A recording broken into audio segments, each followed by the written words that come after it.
Assalamualaikum warahmatullahi wabarakatuh, pemirsa Banten TV dimanapun Anda berada. Senang sekali saya Asep Mulyana bisa menemani keseharian Anda dalam acara podcast Banten TV. Dan kali ini saya akan mencoba membahas tentang pencegahan bullying di sekolah yang memang saat ini marak sekali. Sekolah yang harusnya menjadi ruang yang aman bagi setiap mahasiswa atau siswa yang ada di dalamnya, yang tentunya bisa menjadi tempat untuk bersosialisasi, tempat bisa tumbuh tanpa rasa takut, serta saling menghargai dengan nilai-nilai kebersamaan. Namun sayangnya di Indonesia, di dunia pendidikan di Indonesia tengah marak dengan pemberitaan terkait kasus bullying yang terjadi di lingkungan sekolah. Hal ini tentu sangat memprihatinkan dan membutuhkan langkah tegas dari pemerintah untuk mampu menguatkan program-program pencegahan tindak kekerasan di lingkungan pendidikan. Nah, untuk membahas hal ini, saat ini telah bersama kami narasumber dari anggota DPRD Komisi 5 DPRD Provinsi Banten dari fraksi PKB, yaitu Bapak Dr. Ali Taufik. Halo Bapak, Assalamualaikum. Waalaikumsalam, Mas Asep. Oke, senang sekali ya Bapak kita bisa bertemu kembali, berbincang kembali dalam topik yang berbeda gitu. Mas Asep gimana, sehat? Alhamdulillah. Alhamdulillah Bapak sehat sekali. Ya. Nah, Bapak langsung aja mungkin ya, karena memang pembahasannya sedikit krusial dan memang sedang marak terjadi, bahkan sampai saat ini pun masih banyak terjadi di kalangan siswa, baik itu SD, SMP, ataupun SMA, bahkan di perguruan tinggi pun masih banyak terjadi kasus bullying. Nah, Bapak sebagai seorang dewan, bagaimana Bapak melihat kasus yang terjadi saat ini? Baik, terima kasih Mas Asep. Ini sekarang memang lagi banyak permunculan kasus bullying di sekolah ini. Saya sebagai anggota DPRD Provinsi Banten menyatakan prihatin karena di tengah-tengah kondisi kebangsaan yang ekonomi sedang lemes, ini banyak kasus bullying. Saya pikir ini membutuhkan sinergi di semua pihak, baik dari tingkat keluarga, sekolah, dan masyarakat luas, agar bersama-sama mengurangi atau melaporkan kasus-kasus tersebut dan kita selesaikan dengan seakar-akarnya, dengan selesai. Betul. Agar tidak terjadi kembali kasus-kasus bullying seperti ini. Nah, ini sangat memprihatinkan ya, bahkan ada yang sampai mengebom kemarin, dan juga ada yang sampai membakar asramanya karena dibully. Nah, ini benang kusut ini harus kita urai bersama-sama, Mas Asep. Iya, betul banget Bapak. Nah, menurut Bapak, kira-kira dari banyaknya marak kasus bullying ini, kira-kira apa sih yang menjadi penyebab dasarnya gitu Bapak? Baik, memang sebabnya munculnya kasus bullying ini bervariasi ya. Kalau kita lihat misalnya dari faktor individu, faktor personal, itu memang ada salah satu karakter yang ingin mengontrol orang lain. Jadi ada biasanya yang membuli ini suka mengontrol orang lain. Iya. Kemudian juga ada karakter dalam individu yang tidak suka orang lain itu terlihat baik. Tidak suka orang lain terlihat baik sehingga dia melakukan bullying. Atau bullying ini dilakukan karena menutupi kekurangan dirinya. Jadi misalnya saya punya kekurangan, agar supaya tidak nampak, saya membuli orang lain. Nah, di sisi lain juga ada yang individu punya sikap yang antisosial sehingga melakukan bullying. Ini faktor dari individu. Tetapi juga ada faktor dari pengalaman latar belakang misalnya. Kadang kalau orang dulu punya pengalaman dibully, dipelonco dibully misalnya, punya pengalaman dulu dibully, biasanya dia cenderung nanti dia membuli orang lagi. Sebenarnya saya ini juga dulu waktu SD ini pernah menjadi korban bullying. Bahkan sering saya tuh setiap hari dibully, setiap hari dibully. Karena ya ada beberapa, misalnya begini ya, orang sebab membuli itu kadang korban itu punya ketimpangan dalam hal ekonomi. Biasanya yang kaya membuli yang miskin, atau ketimpangan atau perbedaan fisik. Misalnya yang besar membuli yang kecil. Nah, gitu biasanya. Kulit putih membuli kulit hitam gitu. Nah, ini juga salah satu penyebabnya. Kemudian kalau dari faktor keluarga, penyebab dari faktor keluarga biasanya kasus bullying ini muncul dari keluarga yang broken home. Yang dari keluarga yang tidak diajarkan empati kepada teman-temannya. Ini dari faktor keluarga. Kalau dari faktor sekolah penyebabnya tentu kekurang pengawasan guru terhadap siswa-siswanya. Sehingga dengan leluasa terjadi bullying. Ini kan bullying kan biasanya bisa terjadi di dalam kelas, waktu pelajaran, bisa juga terjadi pada masa istirahat. Nah, ini pengawasan guru, pengawasan pihak sekolah harus diperketat, harus diperbanyak gitu. Itu sebabnya kira-kira begitu. Oke. Nah, Bapak sejalan dengan itu yang memang maraknya kasus bullying di sekolah. Sedangkan di dalam Permendikbudristek itu nomor 46 tahun 2023, koreksi kalau misalkan saya salah, tentang pencegahan dan penanganan kekerasan di lingkungan pendidikan. Nah, lalu bagaimana dan seperti apa implementasi di Provinsi Banten ini? Kira-kira apakah seluruh sekolah di Provinsi Banten itu sudah memiliki TPPK? Baik, memang belum banyak sekolah yang mempunyai tim penanganan dan penindakan terhadap kekerasan ya. Saya akui ini masih menjadi kelemahan di dunia pendidikan di Banten. Belum banyak, bahkan belum banyak yang di setiap sekolah ada tim TPPK ini karena memang SDM di sekolah-sekolah ini masih kurang. Memang boro-boro bicara TPPK ya. Di Banten Selatan misalnya banyak kita temui yang sekolah yang bangunannya itu hampir roboh. Ada sekolah yang cuman punya satu kelas ini bergantian. Nah, memang Permendikbud ini belum sepenuhnya berjalan di Banten. Tetapi saya tetap optimis dengan kondisi yang saat ini perkembangan ini, memang tetap optimis bahwa sekolah-sekolah mampu membuat tim ini agar supaya kasus-kasus bullying ini dapat ditindaklanjuti dengan baik. Nah, Bapak sebagai anggota dewan, kira-kira bagaimana dari kacamata DPRD ini dan apa saja yang mendesak yang memang seharusnya dibenahi agar sekolah ini dapat menjadi tempat yang aman? Ya. Jadi agar supaya sekolah itu menjadi aman bagi semua siswa, yang pertama yang harus dilakukan, yang pertama karena ini sebenarnya adalah masalah kultural ya, bukan masalah struktural ya. Jadi pendekatannya sebenarnya harus pendekatan kultural. Yang pertama, guru sebaiknya menanamkan sifat empati kepada sesama siswa di setiap pelajaran. Jadi setiap pelajaran ini kalau bisa disisipkan kurikulum-kurikulum anti bullying. Misalnya membangun empati yang baik, bagaimana sebab akibat bullying. Jadi setiap pelajaran selalu diingatkan. Selalu diingatkan agar supaya siswa ini juga punya kesadaran, punya aware terhadap akibat bullying. Itu yang pertama. Yang kedua, sebaiknya sekolah segera membentuk tim pencegahan dan penindakan tindak kekerasan di setiap sekolah. Selain itu kalau perlu buka aduan secara online. Jadi buka desk pengaduan terhadap bullying secara online, dan jika sudah ada yang melapor, ini identitas pelapor harus disembunyikan, harus dijaga dan dilindungi dengan baik, serta kasusnya ini segera ditanganin. Karena kalau misalnya kadang memang ada nih, sudah ada desk aduan atau nomor aduan, tetapi masyarakat kurang percaya terhadap kerahasiaan pelapor sehingga takut. Nah, ini harus menjadi kesadaran bersama.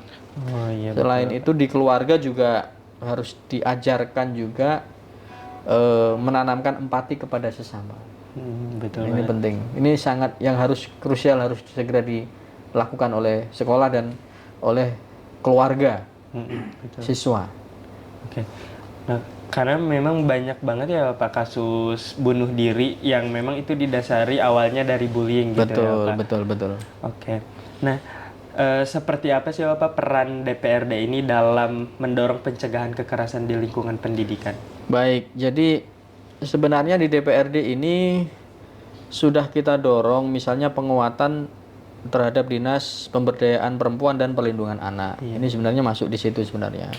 Juga kita juga tidak berhenti mendorong kepada dinas untuk dinas kesehatan, dinas pendidikan ataupun kepala-kepala sekolah agar supaya tolong dong disisipkan nilai-nilai anti bullying, nilai-nilai empati.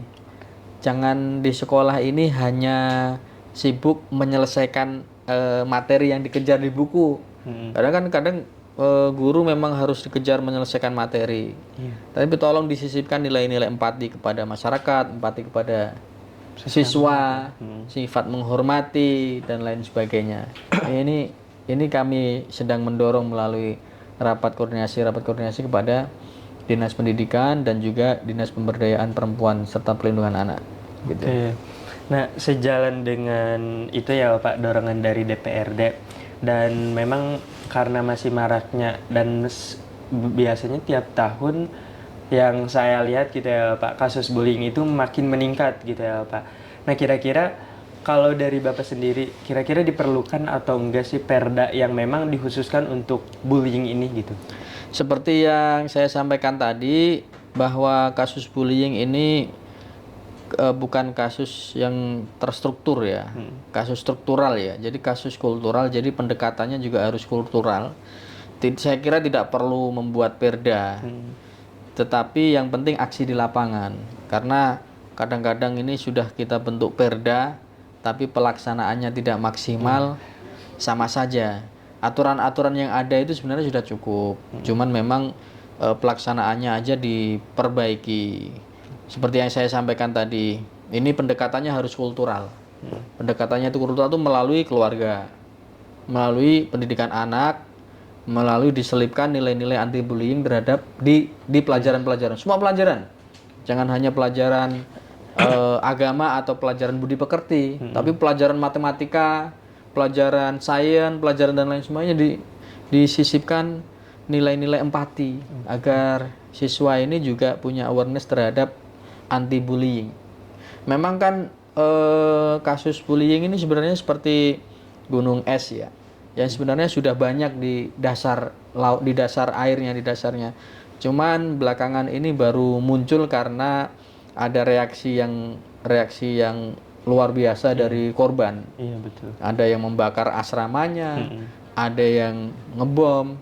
Nah ini harus dicari akar masalahnya agar sampai tidak terulang kembali. Nah, ini memang banyak muncul ke permukaan setelah adanya media sosial. Sebenarnya dari dulu kasus bullying ini banyak dan bahkan kadang-kadang yang marak terjadi ini justru di sekolah negeri dan bahkan di sekolah-sekolah yang punya ikatan dinas ke pemerintahan. Begitu. Oke. Nah, Bapak sejalan dengan itu, Bapak sendiri sebagai anggota DPRD, bagaimana mengevaluasi atau keterlibatan orang tua dan masyarakat dalam isu bullying ini di satuan pendidikan khususnya? Ya, orang tua harus aktif juga memberikan edukasi kepada anak-anaknya. Jangan hanya menyerahkan kepada pihak gitu ya? Sekolah. Setelah sekolah lalu dibiarkan tanpa ada kontrol. Saya mengajak seluruh masyarakat, seluruh keluarga di Banten agar menanamkan sikap menghormati kepada orang lain, sikap menghargai perbedaan, sikap empati. Karena memang bullying ini berasal dari sifat-sifat yang tidak punya empati terhadap anak lain gitu. Dan juga kepada guru, tolonglah disisipkan 10 menit, 5 menit nilai-nilai empati kepada siswa saat membuka atau menutup pelajaran, diberi pendidikan yang baik. Ini saya kira sangat penting. Iya, betul banget Bapak. Nah, kira-kira adakah dari DPRD atau upaya DPRD untuk mengalokasikan anggaran khusus tentang anti bullying? Ya, memang belum ada anggaran khusus tentang anti bullying, tetapi di Dinas Pemberdayaan Perempuan dan Perlindungan Anak itu sebenarnya sudah ada anggaran untuk sosialisasi ataupun untuk menyelesaikan aduan. Dan sebenarnya juga di pendidikan juga sudah harusnya ada kurikulum atau kurikulum lokal yang menanamkan empati itu. Memang belum ada secara khusus anggaran anti bullying karena aturan hukumnya belum ada. Iya, oke. Tapi memang sejauh ini kalau di sekolah biasanya ada pembelajaran pembentukan karakter ya Bapak, yang memang itu bisa menjadi dasar untuk para guru yang Bapak sebutkan tadi menyempatkan empati gitu ya, mempelajari empati kepada siswa-siswanya gitu. Nah, kira-kira sinergi seperti apa yang harus diperkuat untuk menyelesaikan persoalan bullying, khususnya di Banten ini ya, Bapak? Ya, menurut saya seluruh stakeholder di dunia pendidikan, di dunia perlindungan anak, baik eksekutif, legislatif maupun yudikatif harus bersinergi untuk secara serius segera menindaklanjuti persoalan ini, baik dengan langkah-langkah pencegahan, ya, terutama pencegahan agar supaya persoalan ini bisa terkurangi, bisa berkurang. Karena memang dunia pendidikan ini lingkupnya sangat luas, tidak hanya membuat siswa ini pandai, pintar, tetapi juga membuat siswa ini bijaksana dan juga empati terhadap orang lain. Oke. Nah, baik Bapak. Selanjutnya harapan Bapak nih kepada anak-anak muda, khususnya para siswa di sekolah-sekolah yang memang saat ini ada yang was-was, ada yang senang dengan membuli. Kira-kira harapan dari Bapak sendiri untuk generasi muda kita gitu, bagaimana? Ya, harapan saya anak muda kita, anak muda di Banten ini dapat berkembang dengan baik, dengan mental yang baik ya, dengan empati yang baik, serta dengan kecerdasan yang baik. Dan tentu anak-anak muda kita bisa berkembang dengan bahagia, bisa tumbuh kembang dengan bahagia. Ini penting karena kebahagiaan ini juga akan menimbulkan sifat-sifat yang baik, gitu kira-kira. Oke, baik Bapak, terima kasih banyak untuk percakapan kita hari ini. Dan sebagai closing statement ya Bapak, sebagai closing statement Bapak untuk masyarakat Banten khususnya gitu ya. Baik, saya mengajak semua keluarga di Banten untuk menanamkan empati kepada anak-anaknya sejak dini dan juga memberikan contoh, orang tua memberikan contoh kepada anak-anaknya bagaimana menghormati, bagaimana saling memuji, dan juga dihindari terhadap menertawakan sebuah kesalahan. Ini akan menjadi hal yang baik buat generasi muda kita ke depan. Terima kasih. Oke, baik Bapak, terima kasih banyak untuk perbincangan kita kali ini. Dan pemirsa Banten TV dimanapun Anda berada, yang saya petik dari perbincangan kali ini itu mental health is not just a luxury but is a fundamental foundation for individual well-being. Jadi kita harus bisa membalancekan antara kesehatan fisik dan kesehatan mental. Apalagi kita harus bisa menumbuhkan rasa empati kita terhadap sesama. Jangankan hanya kepada sesama, tapi kepada yang lebih tua ataupun yang lebih muda daripada kita. Dan itu tadi perbincangan kita pada kesempatan kali ini. Terima kasih banyak Bapak sudah bisa membersamai kita dalam pembicaraan kita hari ini. Akhir kata, saya Asep Mulyana. Terima kasih. Assalamualaikum warahmatullahi wabarakatuh. Waalaikumsalam warahmatullahi wabarakatuh.